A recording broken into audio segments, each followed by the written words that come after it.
মুসা আলাইহিস সালাম একদিন আল্লাহ তাআলার কাছে বলতেছে, আল্লাহ, আমি যে তোমার সাথে কথা বলি এরকম কোন লোক সামনে আসবে কিনা যে তোমার সাথে কথা বলতে পারবে? তখন আল্লাহ তাআলা বললেন, হে মুসা, তুমি আমার সাথে কথা বলো, তোমার এবং আমার মাঝখানে 70,000 নূরের পর্দা আছে। কত হাজার? আল্লাহ তাআলা বললেন, তুমি তোমার এবং আমার মাঝখানে 70,000 নূরের পর্দা আছে, কিন্তু এমন একটা জামানা আসবে যে জামানার ভিতরে মানুষ আমার সাথে কথা বলবে, ওই জামানার মানুষ আমার সাথে কথা বলবে, আমার এবং ওই বান্দার মাঝখানে কোনো পর্দা থাকবে না। কি থাকবে না? কোনো পর্দা থাকবে না। as-salatu মিরাজুল মুমিনিন, মুমিনদের জন্য সালাতটাই হলো মেরাজ। যুবকরা যখন নামাজে দাঁড়ায়, আল্লাহ তাআলা ফেরেশতাদেরকে ডাক দেয়, বলে, দেখো, এই বয়সে সে অনেক গুনাহ করতে পারতো, কিন্তু সে গুনাহ করে না। সে আমার পায়ে সিজদা দেওয়ার জন্য দাঁড়ায় গেছে, তুমি তাকায়া দেখো। তোমরা তো বলছিলা ইনসান, এই মানুষ বানানোর দরকার নাই। আল্লাহ তাআলা বলেন, ওই যুবক যখন নামাজ পড়ার জন্য সামনে আগায়, ওই যুবক এবং আমার মাঝখানে কোনো পর্দা থাকে না। সে সরাসরি কথা বলে কার সাথে? সরাসরি কথা বলে কার সাথে? আল্লাহর সাথে সে কথা বলে, আল্লাহর সাথে কথা বলে। এজন্য আমরা 5 ওয়াক্ত নামাজ পড়বো তো ইনশাল্লাহ। এখন থেকে তওবা করব। এখন থেকে কি তওবা করব? আল্লাহ 5 ওয়াক্ত নামাজ জামাতের সাথে পড়বো ইনশাল্লাহ। যে কাজ করি না কেন সব কাজ ফেলে রেখে আল্লাহ তাআলার হুকুম অবশ্যই পালন করব। রাজি তো ইনশাল্লাহ? হ্যাঁ, ইনশাল্লাহ। তওবা করেন, তওবা করে আল্লাহ তাআলা মাফ করে দেন। আত-তাইবু মিনাজ যামবি কামান লা যামবা লাহু, কোন ব্যক্তি যখন তওবা করে, আত-তাইবু মিনাজ যামবি কামান লা যামবা লাহু, যখন সে তওবা করে, তওবাকারী এমন হয়ে যায় কেমন যেন সে কেবলমাত্র পেশাব করলো। সুবহানাল্লাহ বলেন। অর্থাৎ তার আমল নামায় কোনো গুনাহ থাকে না। আত-তাইবু মিনাজ যামবি কামান লা যামবা লাহু, আপনার যত বড়ই গুনাহ হোক না কেন, আল্লাহর দয়ার কাছে আপনার গুনাহ কোনো বড় না। আপনার গুনাহ বড় নাকি আল্লাহ তাআলার দয়া বড়? হ্যাঁ, আল্লাহর দয়া বড় নাকি আপনার গুনাহ বড়? একজন সাহাবী তার কাফনের কাপড় চুরি করে সে বেছে বেছে তার সংসার চালাইতো। সংসার চালাইতো। অনেক বড় ঘটনা। ওই সাহাবী একদিন রাস্তা দিয়ে হাঁটতেছেন, বিসমিল্লাহির রহমানির রহিম, আলিফ লাম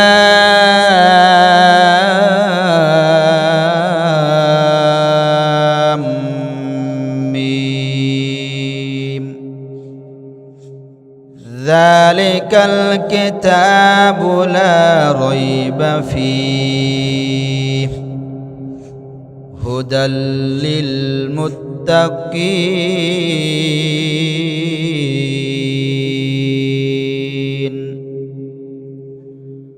وقال رسول الله صلى الله عليه وسلم أحب الأعمال إلى الله أدومها وإن قل، أو كما قال عليه الصلاة والسلام.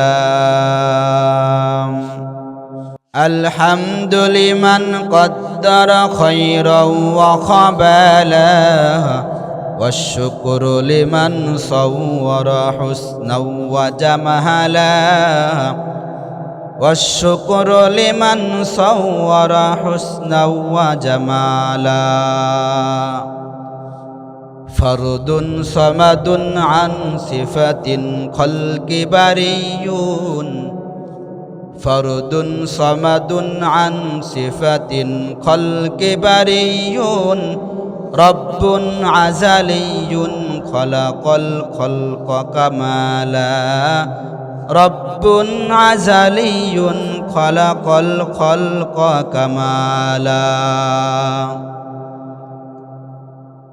لا زد ولا ند ولا حد لمولاه لا زد ولا ند ولا حد لمولاه الآن كما كان ولم يلق زوالا الآن كما كان ولم يلق زوالا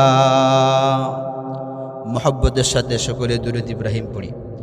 আল্লাহুম্মা সাল্লি আলা মুহাম্মাদ ওয়া আলা আলি মুহাম্মাদ কামা সাল্লাইতা আলা ইব্রাহিম ওয়া আলা আলি ইব্রাহিম ইন্নাকা হামিদুম মাজিদ।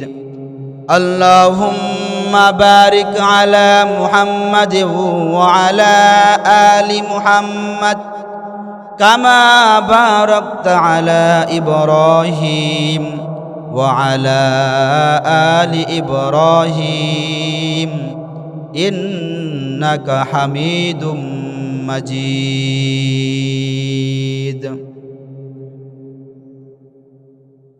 রূপের বড়াই করিস না রে, রূপ চিরদিন থাকে না। রূপের বড়াই করিস না রে, রূপ চিরদিন থাকে না। নিজের মুখটা দেখা একদিন হইবে রে তোর যন্ত্রণা। নিজের মুখটা দেখা একদিন হইবে রে তোর যন্ত্রণা। রূপের বড়াই করিস না রে, রূপ চিরদিন থাকে না।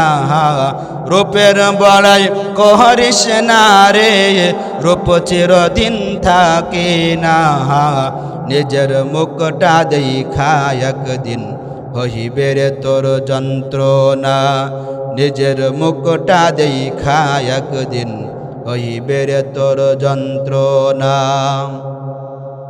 সময় হইল বড় শিক্ষক, সব দেব শিখাইয়া। সুখের জীবন থাকবে না রে, দেখবে না কেউ চাইয়া। সময় হইল বড় শিক্ষক, সব দেব শিখাইয়া। সুখের জীবন থাকবে না রে, দেখবে না কেউ চাইয়া। মরার আগে মরবি রে তুই, জ্বালা সইতে পারবি না। মরার আগে মরবি রে তুই, জ্বালা সইতে পারবি না। নিজের মুখটা দেখা একদিন হইবে রে তোর যন্ত্রণা। নিজের মুখটা দেখা একদিন হইবে রে তোর যন্ত্রণা। আলহামদুলিল্লাহ, মালিকের দরবারে অসংখ্য অগণিত শুকর ও সুজুদ যে আল্লাহ তাআলা যে জামানায় মানুষ নেকির কাজ তো করেই না, বরং গুনার কাজ প্রতিযোগিতামূলক শুরু করেছে। এমন এক জামানা থেকে আমাদেরকে ভালোবেসে মহব্বত করে পবিত্র দিনে মজলিসে আসবার, কিছু দিনই কথা বলবার শুনবার তৌফিক দান করেছেন। সকলেই অন্তর খুলে জবান খুলে একবার কালেমাত শুকর পড়ি, সকলেই বলি আলহামদুলিল্লাহ।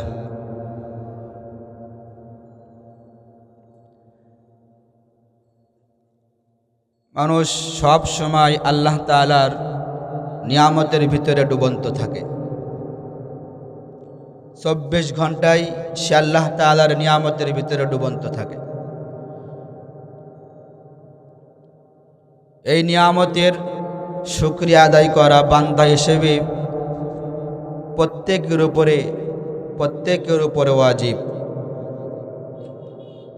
বান্দা হিসেবে প্রত্যেকটা নিয়ামতের শুকরিয়া আদায় করা, এটা কি বলেন? ওয়াজিব।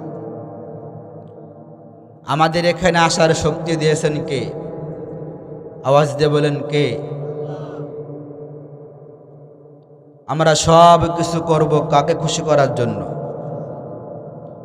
নাকি কোনো নেতাকে খুশি করার জন্য? মানুষের ঘর ভাঙবো কার জন্য? সব কিছু করব আল্লাহর জন্য, লেকিন যেটা না জায়েজ, যেটা শরিয়াত সম্মত না, সেটা করা যাবে না। অর্থাৎ অন্যায়ভাবে কারোর যদি ঘর ভাঙা হয়, এটা তার উপরে কি করা হয়? জুলুম করা হয়। তো মানুষ সব কিছু খুশি করবে একমাত্র আল্লাহ তাআলাকে। আল্লাহ তাআলাকে খুশি করার জন্য যদি আমার সারা দুনিয়ার লোক আমার উপরে নারাজ হয়ে যায়, কারোর নারাজের দিকে তাকানোর সময় আমাদের নাই। কথা বলেন ঠিক কিনা? একমাত্র খুশি করব কাকে? সিজদা দেব কার? আওয়াজ দিয়ে বলেন, কার পায়ে সিজদা দেব? নাকি কোনো মাঝারে গিয়ে? হ্যাঁ, এই মাথা যখন আল্লাহ তাআলার পায়ের সামনে যখন মাথা নোয়াইছি, মাথা নত করেছি, একমাত্র মাথা নোয়াবো, মাথা নত করবে একমাত্র কার কাছে? বাদ বাকি কোনো কারোর কাছে মাথা নত করব না। এই মাথার অনেক দাম। আল্লাহ তাআলা খুব সুন্দর করে এই ঘাড় থেকে মাথা আমাদেরকে বানাইছেন। এই ঘাড় থেকে পা পর্যন্ত বাদ বাকি এই প্রত্যেকটা অঙ্গ প্রত্যঙ্গ আল্লাহ তাআলা হেড মিস্ত্রি আর লিবারগিরি ফেরেশতারা করেছেন। কিন্তু যখন এই মাথার কাছে আসছে, আল্লাহ তাআলা বলছে, যাও ফেরেশতারা সরে যাও। এখন আমি আমার বান্দাকে কুদরতি হাত দিয়া সুন্দর করে তার নাকটাকে ডলে ডলে, সুন্দর করে তার কানটাকে ডলে ডলে, সুন্দর করে তার চোখ, সুন্দর করে তার গাল, জিহ্বা, কোন জায়গায় দাঁত, এরকমভাবে আমি নিজে আল্লাহ তাআলা আমার বান্দাকে বানাইব। এজন্য মাথার অনেক দাম। আল্লাহ তাআলার মানুষ সব সময় 24 ঘন্টার ভিতরে আল্লাহ তাআলার নিয়ামতের ভিতরে ডুবন্ত থাকে। এই নিয়ামতের শুকর আদায় করা দরকার আছে না নাই? হ্যাঁ, এখানে আমাদের যে আসার শক্তি দিয়েছেন, এখানে যে আনছেন, এটাও আল্লাহ তাআলার অনেক বড় নিয়ামত। এখানে সবাই আসতে পারে না। আল্লাহ তাআলা যাকে কবুল করেন, যাকে ভালোবাসেন, যাকে মোহাব্বত করেন, এই পবিত্র দিনে মজলিসে তাকেই আল্লাহ তাআলা নিয়ে আসেন। আপনার যতই ক্ষমতা থাকুক না কেন, আপনার যতই হিম্মত থাকুক না কেন, ধন সম্পদ টাকা পয়সা থাকুক না কেন, যদি আপনার দিনের মজলিসে আল্লাহ তাআলা কবুল না করেন, আপনি কখনো দিনের মজলিসে আসতে পারবেন না। কথা বলেন ঠিক কিনা? আল্লাহর কবুলিয়াত শর্ত। একজনকে রাখেন দিনের মজলিসের ভিতরে, আর একজনকে রাখেন দিনের মজলিসের বাইরে। সব কিছুর মালিককে। একজনকে রাখেন মসজিদের ভিতরে, আর একজনকে রাখেন মসজিদের বাইরে। সব কিছুর মালিক, সব কিছুর ক্ষমতা কার হাতে? আল্লাহর হাতে। যেমন মনে করেন এই মহল্লার ভিতরে একটা দিনে মজলিস, এখানে একটা মাহফিল, এখানে কিন্তু ইচ্ছা করলে সবাই দিনের মজলিসে আসতে পারত, কিন্তু তাদের আল্লাহ তাআলা কবুল করেন নাই। হ্যাঁ, এই দিনের এই মজলিসের অনেক দাম আল্লাহ তাআলার কাছে। যদিও আমরা অল্প সংখ্যক কিছু লোক এখানে বসে আছি, আমাদের চারপাশে ফেরেশতারা, আল্লাহ তাআলার চারপাশে ফেরেশতারা এরকম ঘিরে রেখেছে, বেষ্টন করে রেখেছে। শুধু একজন ফেরেশতা, দুজন ফেরেশতা না, হাজার হাজার ফেরেশতা। একজনের ফেরেশতার উপরে আর একজন, আর একজনের মাথার উপর আর একজন, এরকম করতে করতে করতে করতে আল্লাহ তাআলার কাছে পৌঁছে গেছে। এই দিন মজলিসের অনেক দাম। এজন্য কাউকে বাইরে রাখে, কাউকে ভিতরে রাখে। এটা কার ক্ষমতা? আল্লাহর ক্ষমতা। এক বাদশা এবং তার গোলাম রাস্তা দিয়ে হেঁটে যাচ্ছেন। হঠাৎ করে মসজিদের মাইকে মুয়াজ্জিন সাহেব হাইয়া আলাস সালাহ বলে ডাক দিয়েছে। মুয়াজ্জিন সাহেব যখন হাইয়া আলাস সালাহ বলে ডাক দিল, ওই গোলাম ছিল খুব নামাজি ব্যক্তি, সঙ্গে সঙ্গে তার দিলের ভিতরে একটা আজান শোনার পরে তার দিলের ভিতরে ধাক্কা লেগে গেল। তখন তার মালিকের কাছে বলল, হাই মালিক, আল্লাহ তাআলা আমাকে ডাকতেছে, আমি আল্লাহর ডাকে সাড়া দিয়ে আসি, তারপর তোমার সাথে চলবো। তখন ওই মালিক বলে, তোর কোন আল্লাহ তাআলা তোকে ডাকে? কোন মালিক তোকে ডাকে? আমি কি তোর মালিক না? তখন গোলাম বলে, আপনি তো আমার নকল মালিক, আমার আসল মালিক হলেন একজন, তিনি কে? আওয়াজ দিয়ে বলেন, তিনি কে? এটা হলো আমাদের আসল মালিক। দুনিয়ার ভিতরে যতই মালিক থাকুক না কেন, সব চাইতে ক্ষমতার অধিকারী একজন, তিনি হলেন আমার আল্লাহ। গোলাম চলে গেল আল্লাহ তাআলার ডাকে সাড়া দেওয়ার জন্য। গোলাম মসজিদ থেকে আর বের হয় না। ওই মালিক ডাক দে বলে, হে গোলাম, তুমি মসজিদ থেকে বের হও। কিন্তু গোলাম ভিতর থেকে আওয়াজ দেয়, আমাকে তো মসজিদ থেকে বের হতে দেয় না। বলে, কে তোমাকে বের হতে দেয় না? বলে, যেই মালিক আপনাকে মসজিদের বাইরে দান করে রাখছেন, ওই মালিক আমাকে মসজিদের ভিতরে থেকে বের হতে দেয় না। একজনকে মসজিদের ভিতরে রাখেন আর একজনকে মসজিদের বাইরে রাখেন, সব ক্ষমতার মালিক কে? হ্যাঁ, এই দিনে মজলিসে আল্লাহ তাআলা সবাইকে কবুল করেন না। এরা চলতেছে কি মাস? আরবি মাসের রজব মাস। কি মাস? রজব মাস। এই রজব মাস যখন আসতো, নবীজি একটা দোয়া আমাদের শিক্ষা দিয়েছে, আল্লাহুম্মা বারিক লানা ফি রজব ওয়া শাবান ওয়া বাল্লিগনা রমাদান। সবাই পড়ি, আল্লাহুম্মা বারিক লানা ফি রজব ওয়া শাবান ওয়া বাল্লিগনা রমাদান। আল্লাহুম্মা বারিক লানা ফি রজব ওয়া শাবান ওয়া বাল্লিগনা রমাদান। রজব মাস যখন আসতো, নবীজি আমাদেরকে শিক্ষা দিয়েছেন, রজব মাসের শুরুতেই নবীজি এই দোয়া পাঠ করতেন। নবীজি সারা মাসের ভিতরে কয়বার পাঠ করতেন? একবার নাকি অনেকবার? হ্যাঁ, অনেকবার। হাঁটতে ফিরতে চলতে যখনই সময় পাইতেন, তখনই আল্লাহুম্মা বারিক লানা ফি রজব ওয়া শাবান ওয়া বাল্লিগনা রমাদান। এই দোয়ার অর্থ হলো, আল্লাহুম্মা, হে আল্লাহ, বারিক লানা, আমাদেরকে বরকত দাও, ফি রজব ওয়া শাবান, রজব মাসে এবং শাবান মাসে আমাদেরকে বরকত দাও, এবং ওয়া বাল্লিগনা রমাদান, এবং রমজান পর্যন্ত আমাদেরকে পৌঁছায়া দাও। এই হাদিস থেকে বোঝা যায় দোয়া জায়েজ আছে। যদি আপনি দুনিয়ার ভিতরে যদি আপনি বেঁচে থাকতে চান, আল্লাহ তাআলার কাছে যদি আপনি দোয়া করেন, আল্লাহ, আমি দুনিয়াতে আরো 1 মাস 2 মাস বাঁচতে চাই, যদি আপনার দুনিয়াবি কোন উদ্দেশ্য হয়, তাহলে কিন্তু এই দোয়া আপনার জন্য জায়েজ নাই। আর যদি এই দুনিয়াবি না উদ্দেশ্য, যদি আখিরাতের উদ্দেশ্য হয়, সেই জন্য আপনি অবশ্যই দোয়া করা জায়েজ। আল্লাহুম্মা বারিক লানা ফি রজব ওয়া শাবান, যখন আপনি রজব মাসে এই দোয়া করতেছেন, আবার যখন শাবান মাসে গিয়ে আপনি যখন এই দোয়া করতেছেন, আল্লাহ, আমার রমজান মাস পর্যন্ত আমার হায়াতকে বাড়ায় দাও। আপনি হায়াতকে বাড়ানোর জন্য দোয়া করতে পারবেন না। কেন? আমি হায়াতকে বাড়ানোর জন্য আল্লাহ তাআলার কাছে দোয়া করতেছি। আয় আল্লাহ, রমজান মাস এত বরকতময় মাস, যেই মাসের ভিতরে কোরআনুল কারীম নাজিল হয়েছে। শুধু তাই নয়, 12টি মাসের ভিতরে সবচাইতে শ্রেষ্ঠ মাস হলো কোনটা? আওয়াজ দিয়ে বলেন, কোনটা? রমজান মাস।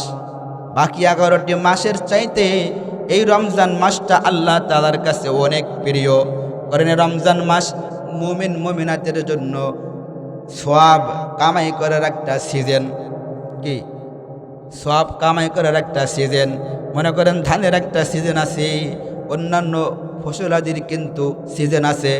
মুমিন মুমিনাতের জন্য, বান্দা বান্দির জন্য সওয়াব কামাই করার সুবর্ণ সুযোগ হলো এই রমজান মাস। এই রমজান মাসে কুরআনুল কারীম আল্লাহ তাআলা নাজিল করেছেন।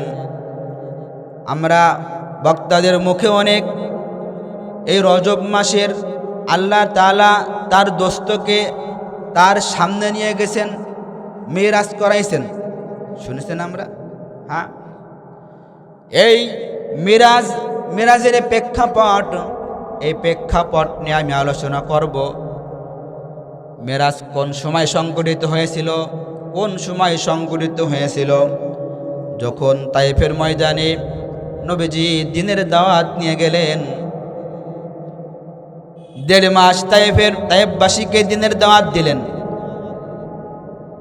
দুঃখের বিষয় হইল 1.5 মাস দাওয়াত দেওয়ার পর একজন লোক ইসলাম ধর্ম গ্রহণ করে নাই, বরঞ্চ তারা তায়েফবাসীর ছোট ছোট বাচ্চাদেরকে নবীজির পিছনে লেলিয়ে দিয়েছেন। তারা নবীজির গায়ে পাথর মেরেছেন, এবং পাথর মেরেছেন কি দিয়া? গুলটি দিয়া। হুজুর সাল্লাল্লাহু আলাইহি সাল্লামের পালক পুত্র হযরত যায়েদ বলেন, যখন কাফেরের শিশুরা যখন নবীজির গায়ে গুলটি দিয়া পাথর যখন মারে, তখন জামা ভেদ করে নবীজির শরীর মুবারকের ভিতরে ঢুকে পড়ে। হযরত যায়েদ বলেন, আমি নবীজির শরীর মুবারক থেকে যখন আমি পাথরটা উঠাই, তখন শরীর মুবারক থেকে রক্তর বন্যা পর্যন্ত বয়ে গেছে। এত পরিমাণে আমার নবীর উপরে তায়েফবাসীরা কষ্ট দিয়েছেন, নির্যাতন করেছেন, নবীর উপরে জুলুম করেছেন। শুধু তাই নয়, নবীজিকে পাগল সম্বোধন করেছে। কি বলেছে? পাগল বলে তার কেউ নাই। এই নবীজি তায়েফের ময়দানে দিনে দাওয়াত দেওয়ার জন্য যাওয়ার সময় নবীদের সাথে কেউ ছিল না। কাফেররা বলা শুরু করলো, নবীদের কেউ নাই, নবীজি তো বড় অসহায় হয়ে গেছে। মুহাম্মদ বলে নাকি তার সাথে আল্লাহ আছে? আল্লাহ এখন কোথায়? এই যে আমরা তার উপরে এত পরিমাণে জুলুম করি, আল্লাহ তাআলা তাকে কি বাঁচাইতে পারে না? আল্লাহ তাআলা কোথায়? তখন আল্লাহ তাআলা মিরাজ করাইছেন, এই জন্য কাফেরদেরকে বুঝাই দিয়েছেন যে আমার নবীর, আমার দোস্তর বলে কেউ নাই। শুধু দুনিয়া সফর করাই নাই, দুনিয়ার জিন্দেগি প্রথম আসমান, দ্বিতীয় আসমান, সপ্তম আসমান পাড়ি দিয়া আল্লাহ তাআলার সামনে নিয়া আল্লাহ তাআলা আমার নবী মুহাম্মদ সাল্লাল্লাহু আলাইহি সাল্লামের সাথে নিজেই কথা বলেছেন, এবং নবীজিকে সান্ত্বনা দিয়েছেন। কি সান্ত্বনা দিয়েছেন? হে দোস্ত, তোমার কাফেররা সম্বোধন করে বলে তোমার দুনিয়ায় কেউ নাই, আমি তো আছি। কি? আমি তো আছি। তুমি হইল দুনিয়ার ভিতরে সাইয়্যিদুল মুরসালিন, অর্থাৎ সব নবীদের সরদার। কোন নবীকে আল্লাহ তাআলা দুনিয়া সপ্তম আসমান পর্যন্ত কোন নবীকে আল্লাহ তাআলা নিয়ে যায় নাই। একমাত্র মুহাম্মদ সাল্লাল্লাহু আলাইহি সাল্লামকে আল্লাহ তাআলা সপ্তম আসমানের উপরে নিয়া আল্লাহ তাআলার সামনে বসাইয়া আল্লাহ তাআলা নিজেই কথা বলেছেন। রজব মাসে মিরাজ হয়েছে। এখান থেকে কি শিক্ষা আমরা পাইলাম? আমি যদি বলি, এখন নবীজি আমাদেরকে যে শিক্ষা দিয়েছে, আল্লাহুম্মা বারিক লানা ফি রজব ওয়া শাবান ওয়া বাল্লিগনা রমাদান, এই দোয়া শিক্ষা দিয়েছেন। এই যে আজকে 14 তারিখ রজব মাসের, এই 14 দিনের ভিতরে আপনি কয়বার পড়েছেন? হ্যাঁ, অনেকে তো দোয়া জানেই না, ঠিক না? কিন্তু এত বড় বরকতময় মাস আপনার সামনে আসতেছে, আগের থেকে যদি আপনি প্রস্তুত না নেন, তাহলে কিন্তু আপনার ওই রমজান মাসের পরিপূর্ণ বরকত আপনি হাসিল করতে পারবেন না। এজন্য আগের থেকেই প্রস্তুতি নিতে হবে। নবীজি রমজান মাসে এই দোয়া বেশি বেশি করেছেন এবং নফল রোজা রেখেছেন। নফল রোজা এই জন্য রেখেছেন, সামনে রমজান মাস আসতেছে, একাধার 30 দিন রোজা রাখতে আমার যদি কষ্ট হয়ে যায়, কষ্ট থেকে একবারে সম্ভব না। একাধার আপনি 11টা মাস মনে করেন যে না খেয়ে আছেন, 11টা মাস আপনার খাওয়া অভ্যাস, আপনি হুট করে আপনি 30 দিন রোজা রাখতে গেলে আপনার কষ্ট হয়ে যাবে। এই জন্য নবীজি বলেছেন আগের থেকে প্রস্তুতি নেওয়া, রজব মাসে বেশি বেশি নফল রোজা আদায় করা, শাবান মাসে বেশি বেশি নফল রোজা আদায় করা। কিন্তু আমরা সমাজের ভিতরে অনেক বেদাতি কাজ করে ফেলি এই মেরাজকে কেন্দ্র করে, ঠিক না? মেরাজের রোজা কয়টি? হ্যাঁ, মেরাজের নামাজ কয় রাকাত আছে? হ্যাঁ, মেরাজের নির্দিষ্ট কোনো নামাজ নাই। মেরাজের নামাজ হইল 5 ওয়াক্ত নামাজ। মেরাজের নামাজ কি? 5 ওয়াক্ত নামাজ। আমাদের নবীজি আল্লাহ তাআলার কাছ থেকে হাদিয়া নিয়ে আসছেন, আমাদের জন্য নামাজ কিনে আসছেন। এখন আপনি চিন্তা করে দেখেন, আপনি একজন উম্মতে মুহাম্মাদি, আপনি নবীজির একজন উম্মত। আল্লাহ তাআলার সামনে গিয়ে নবীজি তো তার কলিজার টুকরা হযরত ফাতেমা রাদিয়াল্লাহু তাআলা আনহার কথা মনে করতে পারত। নবীজির 2 জন নাতি ছিলেন, হাসান হুসাইন, খুব আদরের ছিলেন, তাদের কথা তো মনে করতে পারত। কিন্তু শুধু তাই নয়, নবীজির স্ত্রী মা খাদিজা রাদিয়াল্লাহু তাআলা আনহার কথাও সেখানে গিয়ে মনে করতে পারতেন।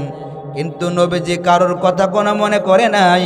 সেখানে গিয়ে আল্লাহ রসুল সাল্লাল্লাহু আলাইহি ওয়াসাল্লাম উম্মতে মুহাম্মাদি আমাদের জন্য ফিকির করেছেন। খাইতে পারতো না, হ্যাঁ, কিন্তু আমাদের জন্য নিয়ে আসছেন, যাতে করে আমার উম্মতেরা এর উপর আমল করে যাতে করে জান্নাতের রাস্তায় চলে যেতে পারে। আমাদের ফিকির করেছেন। যখন কিয়ামত কায়েম হয়ে যাবে, কিয়ামত কায়েম হওয়ার পর নবী আলাইহিস সালামকে আল্লাহ তাআলা একটা সিংহাসন দেবেন। এই সিংহাসনের নাম মাকামে মাহমুদ। এই মাকামে মাহমুদে আল্লাহ তাআলা বলবেন, হে আমার দোস্ত, এ আখিল আজিজ, এই সিংহাসনে বসো। তখন নবীজি বসতে চাবেন না, বসবেন না। তখন আল্লাহ তাআলা বলবেন, হে আমার দোস্ত, কি জন্য তুমি এই সিংহাসনে চেয়ারে বসতে চাও না? তখন আমার নবী পয়গম্বর সাল্লাল্লাহু আলাইহি ওয়াসাল্লাম ডাক দিয়ে বলবেন, হায় আল্লাহ, আমি জানি আমি যদি এই সিংহাসনে বসি, এই সিংহাসন আমাকে উড়াল দিয়া জান্নাতের ভিতরে নিয়ে যাবে। আর আমি যদি জান্নাতে চলে যাই, এই হাসরের ময়দানে কঠিন দিনে আমার উম্মতের জন্য দৌড়দৌড়ি কে করবে? এত বড় কঠিন দিনে নবীজি উম্মতের ফিকির করেছেন। নবীজি উম্মতের কথা ভুলে নাই। কত বড় কঠিন দিন। হযরত আয়েশা রাদিয়াল্লাহু তাআলা আনহা একদিন নবীজির কাছে জিজ্ঞাসা করতেছেন, ইয়া রাসূলুল্লাহ, হাসরের ময়দান কেমন হবে? হাসরের ময়দান কেমন হবে? হুজুর সাল্লাল্লাহু আলাইহি সাল্লাম বললেন, আয়েশা, সবাই উলঙ্গ হয়ে উঠবে। তখন আয়েশা রাদিয়াল্লাহু তাআলা আনহা মাথায় হাত দিয়ে জমিনের উপরে বসে বলছে, ইয়া রাসূলুল্লাহ, সবাই উলঙ্গ হয়ে উঠবে, কারোর কি লজ্জা করবে না? নবীজি বললেন, আয়েশা, তুমি কি বলো? লজ্জা তো দূরের কথা, এত কঠিন অবস্থা হবে, এক অপরের দিকে তাকানোর সময় পর্যন্ত পাবে না। ফাজিআ বি জাহান্নাম, জাহান্নামকে যখন আনা হবে, জাহান্নাম এত অনেক বড় আকারে চিৎকার দিয়ে ফেলবেন, 70,000 ফেরেশতারা পর্যন্ত জাহান্নামকে আটকায় রাখতে পারবে না। 70,000 শিকল থাকবে, প্রত্যেক শিকলের সাথে কড়া থাকবে 70,000, প্রত্যেক কড়ার সাথে থাকবে আরও 70,000। এরকম 70,000 করে করে অনেক অনেক অনেক ফেরেশতারা জাহান্নামকে ঠেকায় রাখতে পারবে না। জাহান্নাম কেমন যেন দৌড় দিয়ে খাইতে চাবে, আর আওয়াজ দিয়ে বলবেন, আল্লাহ আমার খাবার কোথায়, আমার খাবার পাঠাও। কারণ আল্লাহ তাআলা কোরআনের ভিতরে বলেছেন, ফাইল্লাম তাফআলু ওয়া লাম তাফআলু ফাত্তাকুন নারাল্লাতী ওয়াকুদুহান নাস ওয়াল হিজারা। কাল কিয়ামতের দিন জাহান্নামের জ্বালানি হবে মাত্র দুই শ্রেণীর, এক হচ্ছে মানুষ আর এক হলো পাথর। কি হবে? পাথর জাহান্নামের জ্বালানি হবে। জাহান্নাম ডাকতে বলবে, আল্লাহ আমার খাবার পাঠাও। এই জাহান্নামের চিৎকার শুনে সমস্ত নবী রাসূলরা পর্যন্ত হামাগুড়ি দিতে থাকবে। মুসা আলাইহিস সালাম আল্লাহ তাআলা আরো সেরকম দুই হাত আঁকড়ে ধরবেন, আঁকড়ে ধরে বলবে, ইয়া নাফসি ইয়া নাফসি, আল্লাহ আমাকে বাঁচাও। সব রাসূলরা, সব নবী রাসূলরা পর্যন্ত আল্লাহ তাআলার কাছে ইয়া নাফসি বলে চিৎকার করতে থাকবে। কিন্তু একজন নবীর মুখে ইয়া নাফসি বলবেন না। একজন নবী শুধুমাত্র মুখ দিয়ে উচ্চারণ করবেন, ইয়া উম্মতি। তিনি হলেন আমার নবী পয়গম্বর সাল্লাল্লাহু আলাইহি ওয়াসাল্লাম। ওই বড় কঠিন দিন উম্মতের কথা বলে নাই নবীজি।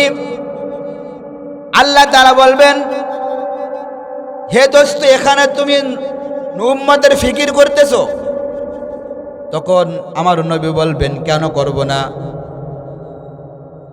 করব না? আনতা রব্বে কারীম আনা নাবিয়্যুর রহিম। আমি তো রব্বে কারীম আর আপনি তো রব্বে কারীম, আনা নাবিয়্যুর রহিম। আমি তো রহিম আর আপনি তো রব্বে কারীম। রহিম এবং কারীমের মাঝখান থেকে আমার উম্মতেরা জাহান্নামের ভিতরে চলে যাবে, আমি আমার মনকে বুঝাইতে পারবো না। এত পরিমাণে আমাদের কথা চিন্তা করেছেন, কিন্তু আমাদের ভিতরে নবীজির কোন আদর্শ নাই, নবীজির প্রতি কোনো ভালোবাসা নাই। আছে? যদি আমাদের ভিতরে নবীজির ভালোবাসা থাকতো, তাহলে আমাদের মুখে দাঁড়িয়ে থাকতো। আমাদের দিলের ভিতরে যদি নবীজির মহব্বত থাকতো, তাহলে কোনো কুলাঙ্গার আমার সামনে নবীজিকে গালি দিয়ে আমার সামনে থেকে যেতে পারতেন না। কথা বলেন ঠিক কিনা?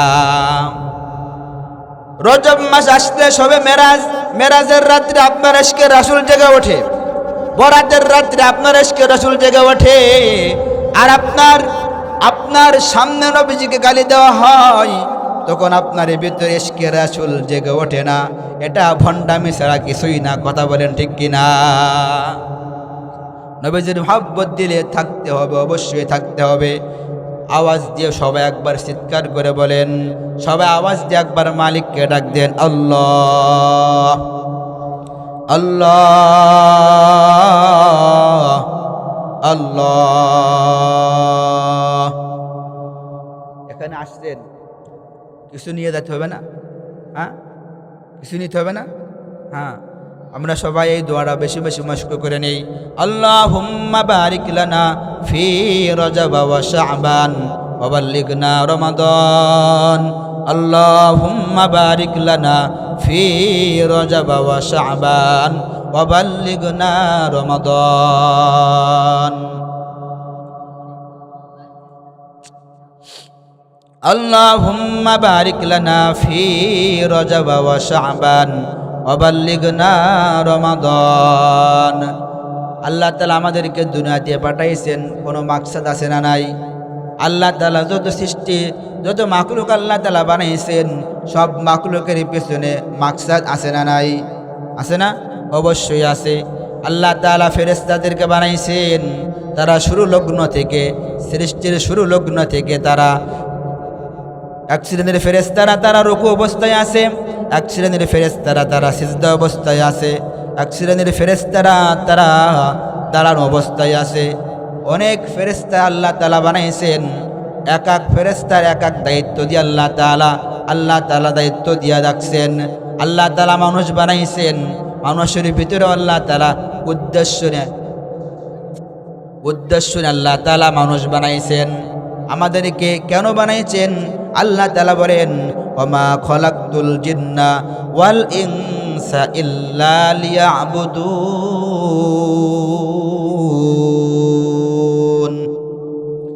আল্লাহ তাআলা মানুষদেরকে দুনিয়াতে পাঠাইছেন একমাত্র গোলামি কার করার জন্য?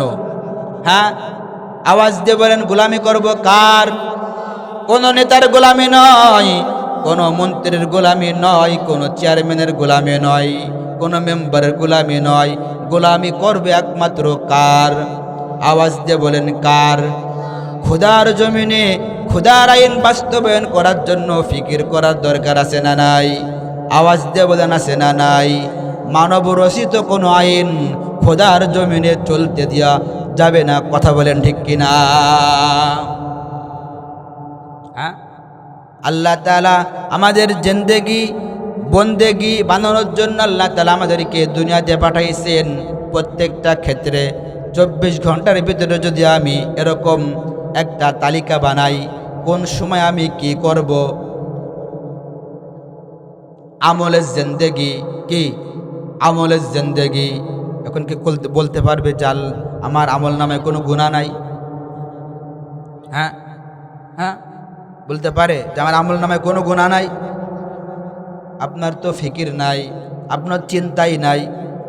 হ্যাঁ, আপনাকে দেখে তো মনে হয় না যে আপনার আখিরাতের ফিকির আছে। আপনার তো দেখে মনে হয় না আছে, দেখে তো মনে হয় না। আখিরাতের ফিকির, দুনিয়ার জিন্দেগি মাত্র 50-60 বছরের জিন্দেগি। এই জিন্দেগি পার করার পর এটা তো ক্ষণস্থায়ী জিন্দেগি। এই ক্ষণস্থায়ী জিন্দেগি পার করার পর আমাদের জন্য চিরস্থায়ী জিন্দেগি। সেই জিন্দেগির নাম কি? আখিরাতের জিন্দেগি। যে আখিরাতের জিন্দেগি শুরু আছে, তার শেষ নাই। কি আছে? আখিরাতের জিন্দেগি কত লম্বা হবে? নবীজি হাদিসের ভিতরে বলেছেন, সারা দুনিয়া যদি শস্যের দানা দিয়া ভরে দেওয়া হয়, আর একটা পাখিকে যদি নিযুক্ত করা হয়, ওই পাখিটা যদি 1 বছর পর পর এক একটা সরিষার দানা মুখে নিয়ে চলে যায়, 1 বছর পর আসবে একটা দানা নিয়ে চলে যাবে। ওই পাখিটা এমন একটা দিন হয়ে যাবে যেই দিন সারা দুনিয়ার সরিষার দানা শেষ করে ফেলবে, তারপরেও আখিরাতের জিন্দেগি শেষ হবে না। আখিরাতের জিন্দেগি কত লম্বা, সে আখিরাতের ফিকির নাই। আপনি তো ফিকির করতেছেন, আপনার দুনিয়ার ফিকির করেন, কিন্তু দুনিয়া ফিকির করার দরকার। দুনিয়ায় করব আমরা, আখিরাতকে সামনে নিয়ে আমাদের অবস্থা এমন হয়ে গেছে, আমরা দুনিয়ার চিন্তা করি, দুনিয়ার চিন্তা করতে করতে আখিরাতের কথা ভুলে গেছি। কথা বলেন ঠিক কিনা? আল্লাযী খলাকাল মাউতা ওয়াল হায়াতা লিয়াবলুয়াকুম আইয়ুকুম আহসানু আমালা। দুনিয়ার ভিতরে আপনি চলবেন, দুনিয়ার জিন্দেগি আপনি কাটাইবেন। দুনিয়ার জিন্দেগি কাটাবো আমি কিভাবে? আখিরাতকে সামনে নিয়ে, আখিরাতকে পিছনে রেখে আপনি চলতে পারবেন না। এজন্য আখিরাতকে আপনি দুনিয়ার কাজ করেন, যদি আপনার নিয়ত সই হয়, আপনার প্রত্যেকটা কাজ হবে আখিরাতের জন্য। কেমন? আপনি মনে করেন একজন রিক্সা চালক, আপনি ফজরের নামাজ পড়লাম, আপনি দোয়া দুরূদ পড়ে যখন আপনি খাবার খেয়ে রিক্সাটা নিয়ে বিসমিল্লাহির রহমানির রহিম পড়ে যখন আপনি রওনা করলেন, ওই সময় যদি আপনার মুখে জপতে থাকেন আল্লাহ সুবহানাল্লাহ আলহামদুলিল্লাহ লা ইলাহা ইল্লাল্লাহ, যদি আপনি প্রতিটা সেকেন্ডে যদি আপনি আল্লাহর ইবাদত করতে থাকেন, আল্লাহর নাম যদি আপনি জপতে থাকেন, আপনার প্রত্যেকটা কাজ হবে কার জন্য? আল্লাহর জন্য। এবং আপনার প্রত্যেকটা কাজের সওয়াব আপনার আখিরাতের জন্য পৌঁছায় যাবে। আপনি একজন ভ্যান চালক, তারপরে যদি আপনি মনে করতেছেন আপনার ভ্যান চালক আপনার হয়তো দাম নাই, দুনিয়ার ভিতরে যারা ভ্যান চালায়, রিক্সা চালায়, তাদেরকে দাম দেওয়া হয় না, দেয়? হ্যাঁ, কীরকম মনে করেন একজন প্রাইভেট চালায়, প্রাইভেট চালান, যখন সে প্রাইভেট থেকে নামে তার একটা ভঙ্গি থেকে আলাদা, ঠিক না? নামার ভঙ্গি থাকে কি আলাদা। যখন প্রাইভেট থেকে নামার পর মনে করেন আপনার প্রাইভেট রঘুনাথপুরে বাজারে নামেছে, এখন আসবে কুল্লোপাড়ায়, ভ্যানে আসবে, ভ্যানওয়ালার সাথে কি পরিমাণে খারাপ ব্যবহার আছে না? খারাপ ব্যবহার অবশ্যই করে, অবশ্যই করে। আপনি মনে করতেছেন আপনার হয়তো দাম নাই, কিন্তু আপনি মনে রাখেন আল্লাহর কাছে আপনার অনেক দাম, অনেক দাম। ফেরেশতাদের থেকেও আল্লাহর দাম, আপনার দাম আল্লাহর কাছে অনেক বেশি। ফেরেশতাদের ভিতরে আল্লাহ তাআলা একটা গুণ দিয়েছেন, কি? আকুল শক্তি দিয়েছেন, ভালো ভালো মন্দ বোঝার শক্তি দিয়েছেন ফেরেশতাদের ভিতরে। কিন্তু ফেরেশতাদের ভিতরে কামভাব শক্তি নাই, তারা কোনো গুনাহ করে না। ফেরেশতারা গুনাহ করে? হ্যাঁ, ফেরেশতারা কোনো গুনাহ করে না, তাদের ভিতরে গুনার কোনো মাত্রাই নাই। ফেরেশতাদের থেকেও আল্লাহর কাছে আপনার অনেক দাম বেশি। দুনিয়ার লোক আপনার দাম দেয় বা না দেয়, আল্লাহর কাছে আপনার অনেক দাম আছে, অনেক দাম। এজন্য আমাদের আখিরাতের ফিকির করার দরকার আছে না নাই? আমার প্রত্যেকটা কাজ হবে আখিরাতের জন্য। কি? আমার প্রত্যেকটা কাজ হবে আখিরাতের জন্য। হযরত আশরাফ আলী থানভী রাহমাতুল্লাহি আলাইহি রাস্তা দিয়ে হাঁটতেছেন, দেখে একটা বড় বিল্ডিংয়ে বড় জানালা। ঘরের মালিককে ডাক দেওয়া হলো, বলে তুমি ঘরে এত বড় বড় জানালা কেন দিয়েছ? বলে এই জানালা দিয়ে বেশি পরিমাণে বাতাস আসবে, এই জন্য আমি ঘরের দরজা বড় বানাইছি। তখন আশরাফ আলী থানভী রাহমাতুল্লাহি আলাইহি বললেন, তুমি যদি এই নিয়াতে ঘরের জানালা যদি বড় করতা, যে আল্লাহ আমি এই ঘরের জানালা এই জন্য বড় করতেছি, এই জানালা দিয়ে মুয়াজ্জিনের আজানের আওয়াজ আমি স্পষ্টভাবে শুনতে পারবো, ভালোভাবে শুনতে পারবো, তাহলে তোমার বাতাসও তোমার ঘরের ভিতরে ঢুকতো। আর এই নিয়ত হওয়ার কারণে যতদিন পর্যন্ত তোমার ঘর থাকতো, ততদিন পর্যন্ত তোমার আমলনামায় সওয়াব জমা হইতে থাকতো।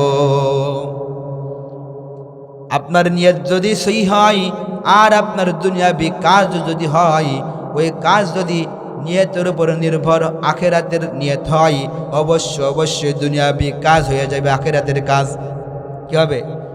দুনিয়ার কাজ হয়ে যাবে, আখিরাতের কাজ। আখিরাতের ফিকির করেছেন, আমাদের মনে হয় কে জন্য গ্যারান্টি দিয়ে দিয়েছে আমাদের হয়তো কবরের ভিতরে আযাব হবে না। হ্যাঁ, কে গ্যারান্টি দিয়েছে আমাকে? হযরত আবু বকর সিদ্দিক রাদিয়াল্লাহু তাআলা আনহু এত পরিমাণে আখিরাতের ফিকির করেছেন। হযরত ওমর ফারুক রাদিয়াল্লাহু তাআলা আনহু সেও কিন্তু আখিরাতের ফিকির করেছেন। আমাদের দেখলে মনে হয় না আমাদের ভিতরে আখিরাতের ফিকির আছে। আল্লাহর ভয়, জাহান্নামের ভয় আমাদের ভিতরে নাই। আপনি 24 ঘন্টা দুনিয়ার পিছনে ছুটতেছেন, কার জন্য ছুটতেছেন? আপনি ছেলের জন্য ছুটতেছেন, আপনার বেনামাজি স্ত্রীর জন্য ছুটতেছেন, আপনার বেনামাজি মেয়ের জন্য ছুটতেছেন।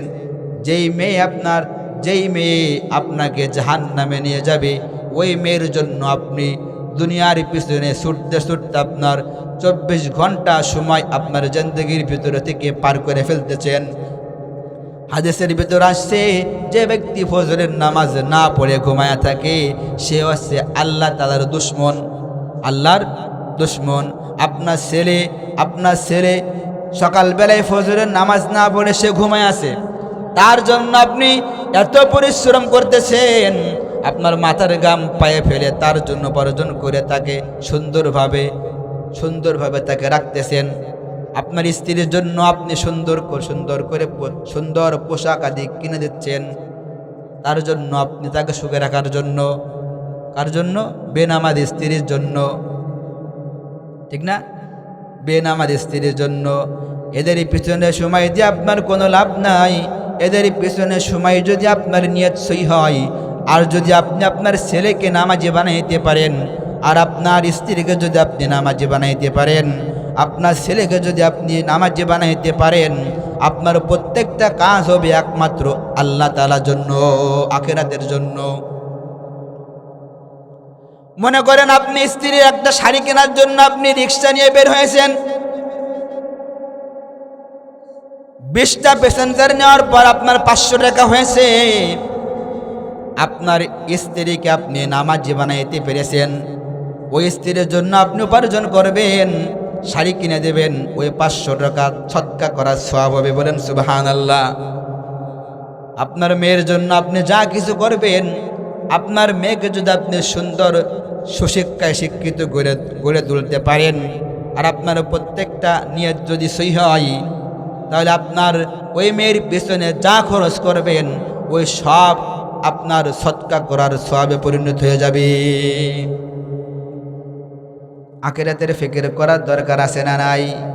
এখন কে বলতে পারে যে আমার কবরে হিসাব হবে না? কেউ বলতে পারে? হ্যাঁ, বলতে পারে? হ্যাঁ, অবশ্য আখিরাতের ফিকির করেছেন হযরত আবু বকর সিদ্দিক রাদিয়াল্লাহু তাআলা আনহু। এত পরিমাণ আখিরাতের ফিকির করেছেন, এত পরিমাণ আখিরাতের ফিকির করেছেন, দুনিয়ার ভিতরে জান্নাতের সার্টিফিকেট পেয়ে গেছেন এমন একজন সাহাবী হযরত আবু হুরায়রা রাদিয়াল্লাহু, হযরত আবু বকর সিদ্দিক রাদিয়াল্লাহু তাআলা আনহু রাস্তা দিয়ে যখন হাঁটতেন, তখন গাছের পাতার দিকে তাকায়া গাছের পাতার দিকে তাকায়া বলতেন, ইয়া লাইতানি কুনতু ওয়ারাকাম, হায় আফসোস, হায় আফসোস, হায় আফসোস, আমি যদি মানুষ না হইয়া আমি যদি গাছের পাতা হইতাম, তাহলে আমার মালিকের সামনে আমাকে দাঁড়াইতে হতো না। হযরত ওমর ফারুক রাদিয়াল্লাহু তাআলা আনহু আখিরাতের ফিকির করেছেন। কিন্তু আমাদের দেখলে মনে হয় আমাকে কে হয়তো গ্যারান্টি দিয়ে দিয়েছে, হয়তো আমার কবরের ভিতর আযাব হবে না। খবরদার, খবরদার, কবরে যাওয়ার আগে আপনি আপনার আমল নামা আগে ঠিক করে যান। কবর কিন্তু আপনার ধন সম্পদ দেখবে না, আপনি চেয়ারম্যান কিনা, আপনি মেম্বার কিনা, আপনার ক্ষমতা আছে দুনিয়ার ভিতরে, আপনার সব ক্ষমতা দুনিয়ার উপরে, কিন্তু আপনার কবরে কোনো ক্ষমতা চলবে না। চলবে? কোনো ক্ষমতা চলবে না। এজন্য আমরা আজ থেকে প্রতিজ্ঞা করি, আমরা 5 ওয়াক্ত নামাজ ইনশাআল্লাহ সবাই আদায় করব। ইনশাআল্লাহ, ইনশাআল্লাহ, ইনশাআল্লাহ 5 ওয়াক্ত নামাজ আমরা সবাই আদায় করব। এটা হচ্ছে শবে মেরাজের নামাজ। কি এটা? শবে মেরাজের নামাজ। আপনি শবে মেরাজের নামাজ খোঁজেন, আপনি শবে মেরাজের রোজা খোঁজেন, এগুলো খোঁজার দরকার নাই।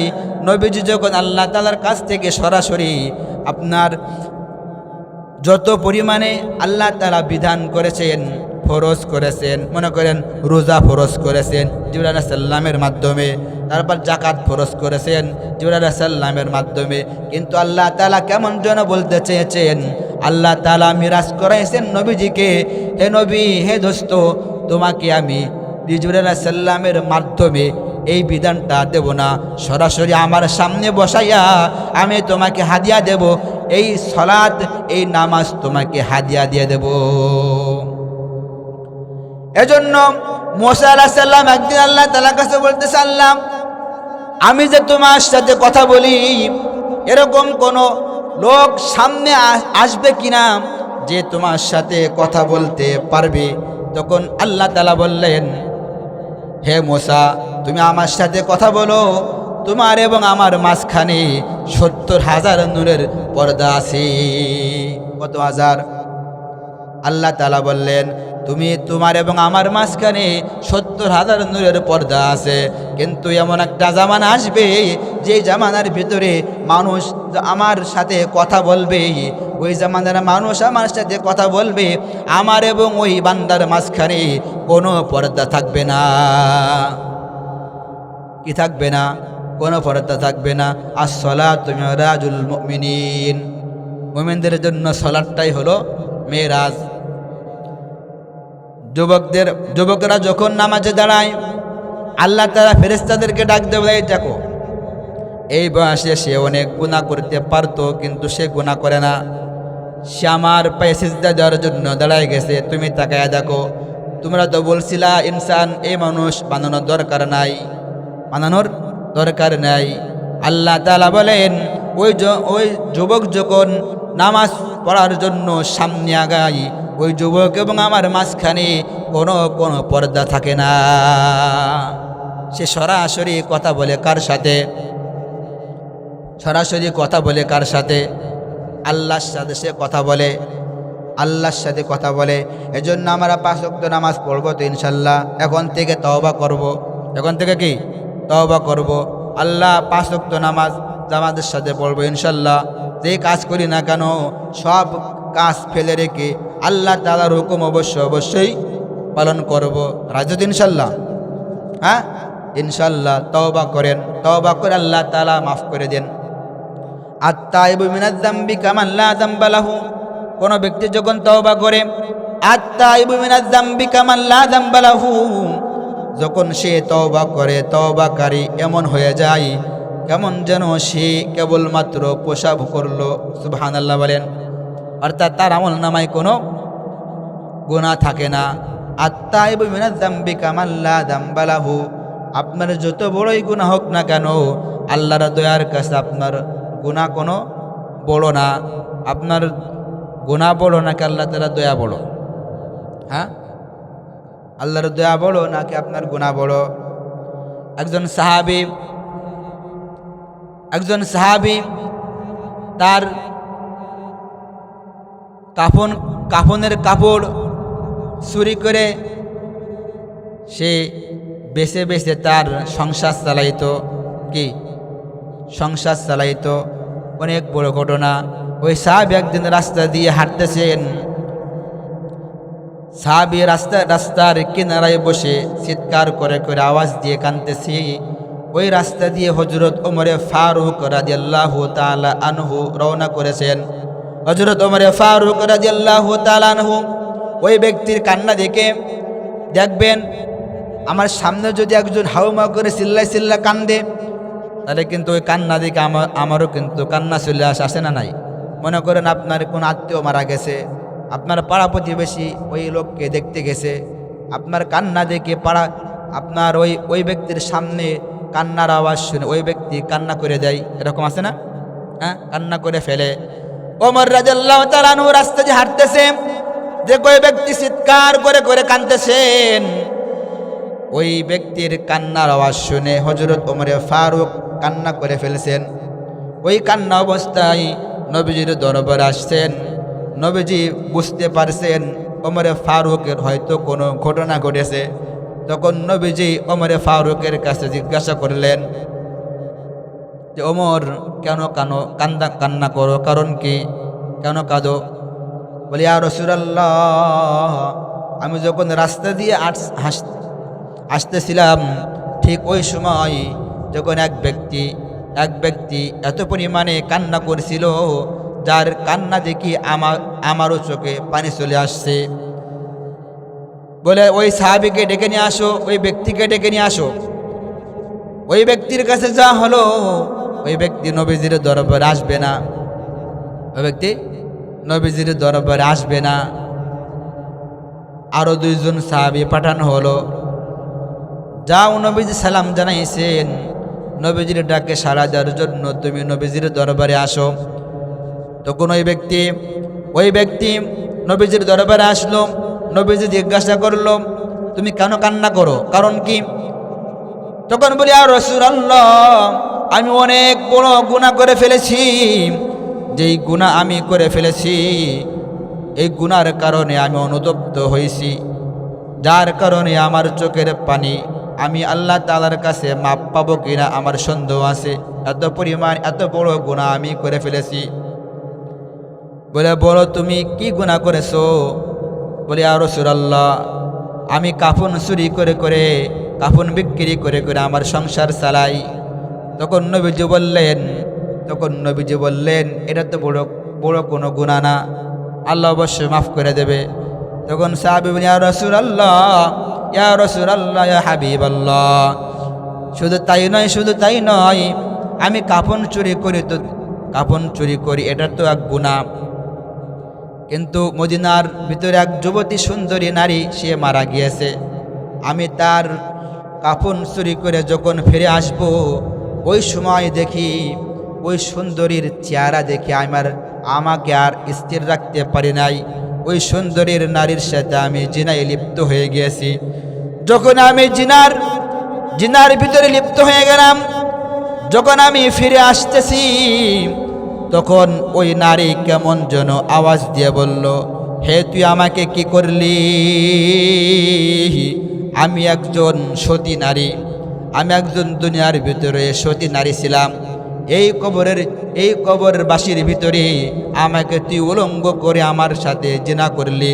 আমি এখন আল্লাহ তাআলার সামনে আমি কিভাবে মুখ দেখাইব? ইয়া রাসূলুল্লাহ, আমি যে তার সাথে জিনা করে ফেলেছি, বড় গুনাহ করে ফেলেছি, আল্লাহ আমাকে মাফ করবে কিনা? তখন নবীজি বললেন, বড়ই সাংঘাতিক গুনাহ, বড়ই সাংঘাতিক গুনাহ। শুধুমাত্র এই কথা বলেছেন, বড়ই সাংঘাতিক গুনাহ। যেই কথা বলেছেন সঙ্গে সঙ্গে ওই সাহাবী বুঝতে পেরেছে, আমি যদি এই দরবারে থাকি আর নবীজি যদি আমার উপরে রাগ করে ফেলেন, আল্লাহ তাআলা আমাকে ক্ষমা করবেন না।